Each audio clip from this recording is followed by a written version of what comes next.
और इस वक्त रूस और यूक्रेन युद्ध में रूस के खेमे से जो बड़ी खबर आ रही है वो आपको बता दें। बड़ी खबर यह है कि पिछले 6 महीनों में पहली बार मॉस्को को महायुद्ध में जीत का पहला स्वाद चखने को मिला है। डॉनबास की जंग में रूस समर्थित वैगनर ग्रुप ने दावा यह किया है कि उन्होंने बखमूत पर कब्जा कर लिया है और यूक्रेन के सैनिक बखमूत में फंसे हुए हैं, जिन्हें निकालने के लिए ज़ेलेंस्की परेशान है। हालांकि बखमूत शहर से आई तस्वीरें बयां कर रही हैं कि कैसे युद्ध ने एक शहर को बर्बाद कर दिया और लोगों के हिस्से में जिंदा रहने की चुनौती ही बाकी छोड़ी है।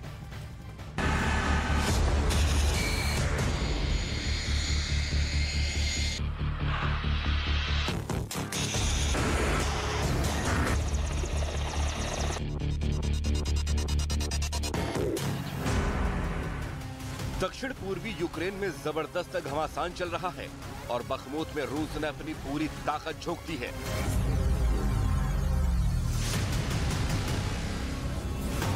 हालांकि रूस अगर भाड़े के लड़ाकों से बखमूत को जीतने की कोशिश में है तो यूक्रेन की सेना को बखमूत में वैगनर ग्रुप ने चारों ओर से घेर लिया है।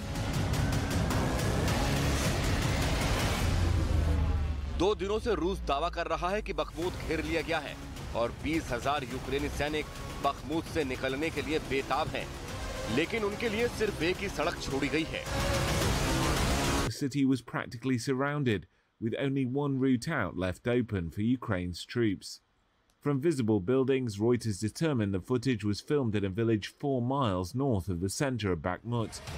आज बखमूत अंदर से शांत है, शहर में सन्नाटा पसरा हुआ है। वैगनर ग्रुप का दावा है कि उन्होंने बखमूत पर कब्जा कर लिया है, लेकिन यूक्रेनी सेना अभी भी डटी हुई है और बखमूत के बाहरी इलाकों में अभी भी भीषण जंग जारी है।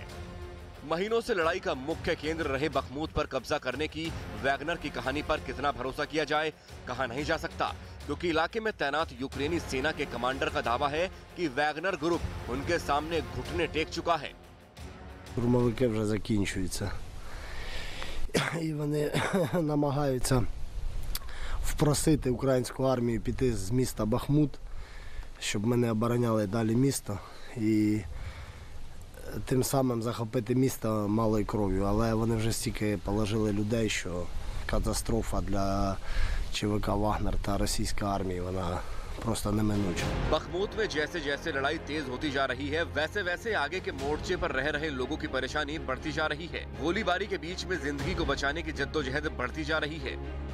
Тебе тяжело, гуманитарку раз в месяц дают. Нету света, ни воды, Ни газа, ничего нету. Живем только что дровами топи, хоть тепло. Вот это вот по соседству люди разрешили, говорят, собирайте хоть дрова вот такие вот. И мы носим, а что делать, и топим. Пенсии нету, он болеет, нет. таблетки даже не за что купить, мужики. एक तो रूस और यूक्रेन के सैनिकों की जंग चल रही है। बम और रॉकेट के गोले कब किस घर पर गिरे पता नहीं है। तोपों से जंग चल रही है, टैंकों से जंग चल रही है। दूसरी तरफ जो लोग यहाँ रह रहे हैं उनके लिए मुश्किल सिर्फ खाने तक की नहीं है, रहने और इस ठंड में किसी तरह से जान बचा लेने की भी है। Выжить всем, кто остался здесь. युद्ध ने पूरे बखमूत को बर्बाद कर दिया है और अभी भी बर्बाद किया जा रहा है, लेकिन पिछले 6 महीनों में ये पहली बार है जब रूस ने बड़ी जीत का दावा किया है। और जिस तरह से हालात बखमूत के हैं, कहना मुश्किल है कि कब तक यहाँ यूक्रेन की सेना टिक पाएगी।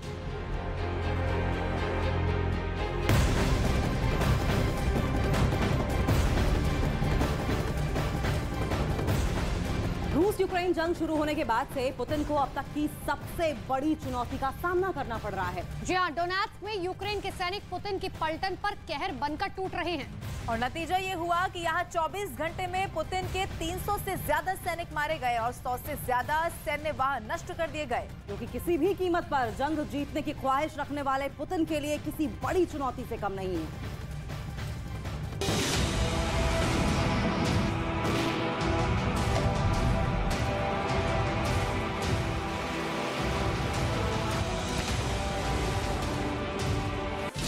डोनेत्स्क में पुतिन की सबसे बड़ी हार।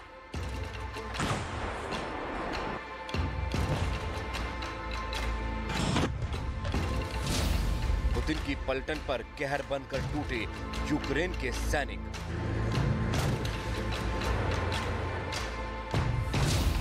पुतिन के सामने जंग की सबसे बड़ी चुनौती।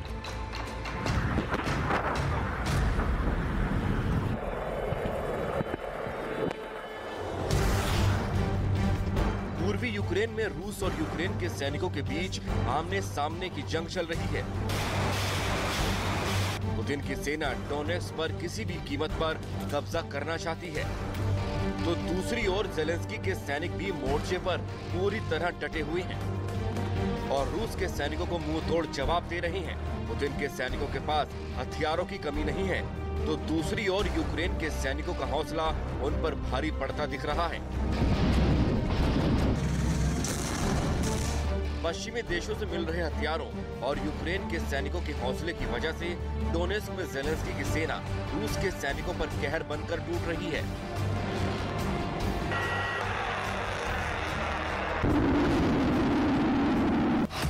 और नतीजा ये हुआ कि इस इलाके में महज 24 घंटे में रूस के 300 से ज्यादा सैनिक मारे गए और सैकड़ों सैन्य वाहन नष्ट कर दिए गए।